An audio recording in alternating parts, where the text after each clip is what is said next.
Ok. À vos postes. Il y a quelqu'un.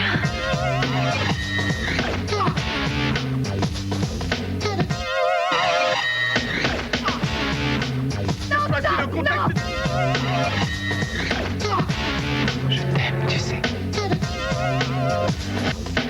Bonsoir, excellente semaine si vous aimez le cinéma. Parmi les films qui sortent en salle ce mercredi, voici 3 coups de cœur, 3 films français, 3 films drôles. Commençons par Les 4 saisons d'Espigoule, un film où tout n'est pas vrai mais où rien n'est vraiment faux. C'est ce que nous indique le réalisateur dès le début et c'est la question qu'on se pose tout au long de cette chronique d'un village provençal. 1 an dans la vie des villageois, tous plus ou moins fêlés, chacun dans son genre. En espigoulet, fou gentil, ça se dit fadoli. Eh bien là, on est tombé dans un nid de fadoli.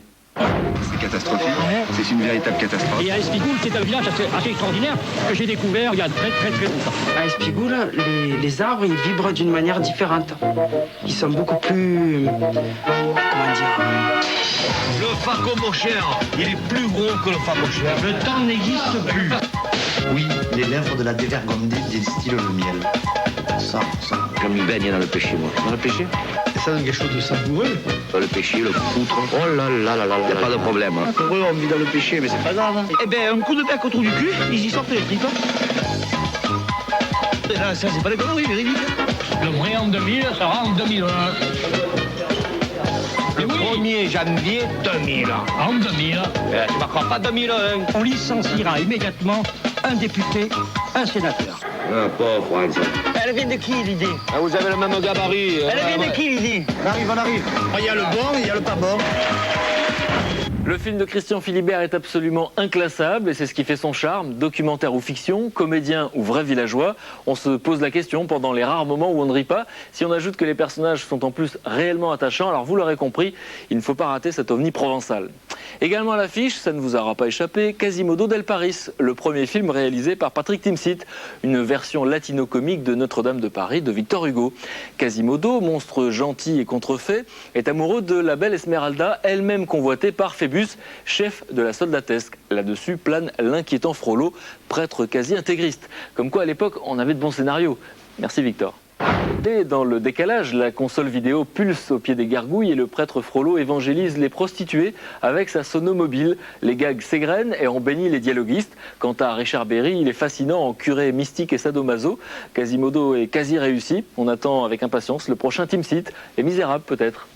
Demain, c'est aussi la sortie des cachetonneurs. Les cachetonneurs, 6 musiciens qui vont cachetonner, bien sûr, comme ils le font régulièrement.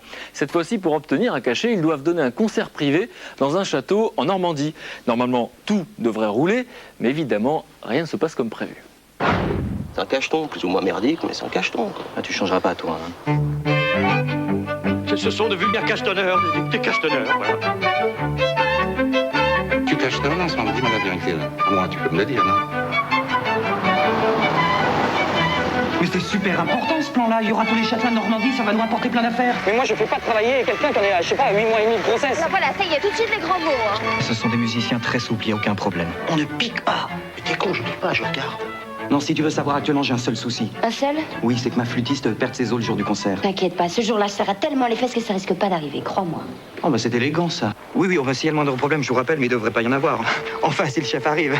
Mais alors, vous savez pas lire la musique? Non, mais je sais la jouer. C'est l'essentiel, hein. Monsieur, la musique est un langage universel. Difficile à jouer comme instrument. Eh ben, Strauss, il commandait pas un bataillon de la Waffen, est-ce que je sache? Mais trouve-le, le chef. Ça pullule par les temps qui courent, les chefs. Alors t'imagines, on n'aura pas l'air con sans chef au concert. Mais si, il y aura un chef, il y aura un chef. De galère en galère jusqu'à la victoire.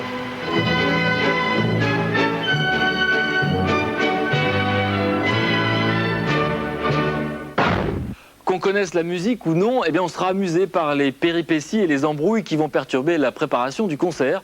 Quelques longueurs, un scénario un peu décousu, mais des personnages bougons et mesquins comme on les aime. Et c'est aussi l'occasion de tout apprendre sur les ouïes du violon et les hanches de la clarinette. Et il n'est jamais trop tard. Voilà, bouche à oreille, c'est fini pour ce soir. On se retrouve mardi prochain, même heure, même endroit. D'ici là, rendez-vous dans la file d'attente.